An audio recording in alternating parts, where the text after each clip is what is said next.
You know what? And in a weird way, what that's like when Seinfeld ended his sitcom, and then everybody's trying to put the pressure on him to follow himself. What are you doing now? What are you gonna plan for a show? He's like, no. Well, what are you gonna do? What are you gonna do? He's like, I don't know, nothing. Hang out, do some stand up. Yeah. Perfect. Yeah. Walked away and left them like mouth agape. Yeah. Then they actually had to work. They had to write an article. Yeah. That guy said the smartest thing, dude, in an interview about that show. I saw an interview with him and Gary Shandling, and they said... I love Gary Shandling. Yeah, he's the best. And they asked them both. They go, you both walked away from your TV shows when they were at their peak. You could have went longer. Why didn't you? And Seinfeld goes, because sooner or later the show will destroy you. He goes, it's not about getting to the highest point in the mountain. It's about bailing before you get to the highest point, because once you hit that highest point, you're coming back down. What did he mean by it'll destroy you? He said it could only be good for so long before the integrity of the show is compromised in a certain way because they run out of ideas or whatever it is, or the writing's not as good or whatever. And the same, everybody that built you up will tear you down. And he said you have to walk while they still want more. Right. So fucking smart, dude. So hard to do. Jesus Christ. Could you imagine that, dude, if you were... Dude, as much as I say, like, dude, if I had $500 million, man, you'd never see me again. Right. I guess he still does stand up, like... But I was saying to you today, like, I would say arguably, you could actually say that Jerry Seinfeld did this business better than Johnny Carson, who I thought did it up until the way I saw Seinfeld walk away. I thought Carson did it the best. Right. He did it the best. He did it 30 years, killed for 30 years. Right. And then had the classiest, like, last week, all his favorite guests. And then he just walked, see it. And he never came back, never did like a Certs commercial or any of that crap. He just left and it was over and it was done. Yeah, it was great. I did a comedy festival in Norfolk, Nebraska. Right. And it's Johnny Carson's home. It's where he was born, whatever, where he grew up. And they had this museum, Johnny Carson Museum, and they had this whole exhibit like dedicated to him and everything. Dude, they had a fucking picture of him from like 2 years before he died. It was the actual picture. Right. And I was just like freaking out looking at it because I was like, nobody saw this guy. What was he, just hanging out in a... Yeah, he's with his brother at like, they're sitting at a dinner table in like a house, just like laughing. And I was like... Wow. Joe, let me ask you, everybody has their dream. Like, what's your dream? How are you getting out of this business? Obviously, you're one of the most legendary comedians ever. You got the huge movie career. You won an Oscar, an Emmy, a Golden Globe, all that shit, right? Right. You got the trophy case full. Do you think you could walk away? Do you think you could do it? I would hope so, dude. I would hope so. You want to go out... I want to go out the way Sinatra went out the first time he retired. But then he came back, and his comeback was awesome. But, dude, his final concert... I saw Martin Short talking about this. Now he said it was the greatest thing he ever saw in his life, and I looked it up on YouTube, and I actually found it, and it's fucking awesome. Sinatra's last concert ever, he ends with Angel Eyes, which is one of his famous, saloon songs. Right. He sings the fuck out of it, and the last line of the song is, "Excuse me while I disappear," and he just goes, "Excuse me while I disappear," and the fucking lights go out. And that was his farewell concert. And then they come up, he comes out for the bows, and he's gone. And I was like... And everybody knew that was his last concert? It was his farewell. That was it. And then he came back. His comeback was awesome. The comeback concert at Madison Square Garden. The stage was set up like a boxing ring. What year was the... I think it's like 60, 70. He retired in 70. Or 70, something like that. He was about, like, what, in his 50s at that point? I think he was like 60 when he retired.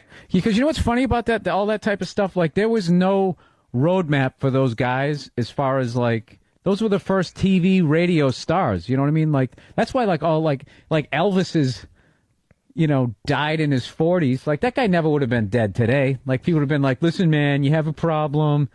All right. That's the fear, dude, is, you know what I mean? Like...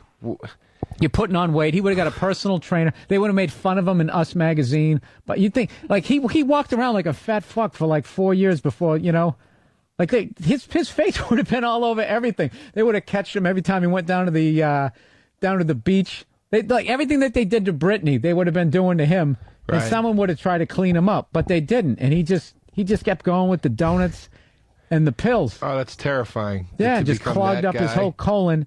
I mean, come on, man. What, Do you want to collapse on a toilet? But do you want to do? He's the first behind the music story, as far as like millions and millions of dollars, and just ended up in Vegas and doing shitty movie. Then become fat. It's horrible. Do you want to end? Do you want? I mean, my real dream is to not go out at all. My real dream is to become like Bob Newhart or Carlin or Don Rickles, the guy that goes through phases in his career where he's still relevant and he's still working and he's still doing it. Or Cosby. I got to tell you this. I hope that when I get to the end of the line, I actually have a reason to quit. Like, I want to quit because I want to spend more time with my wife. Like, I want to watch the kids. I hope I have. I got a dog named fucking whatever, shithead. I want to hang out with him. That'd be nice. I just hope I don't want to be that fucking dude.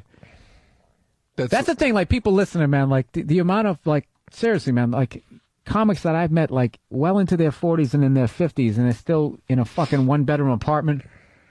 It's frightening. Yeah, that shit scares the hell. Alone in a that scares the shit out of me. You know who inspired me? I'm not fucking around when I say this. Nina Hartley, that porn star. She's like one of my.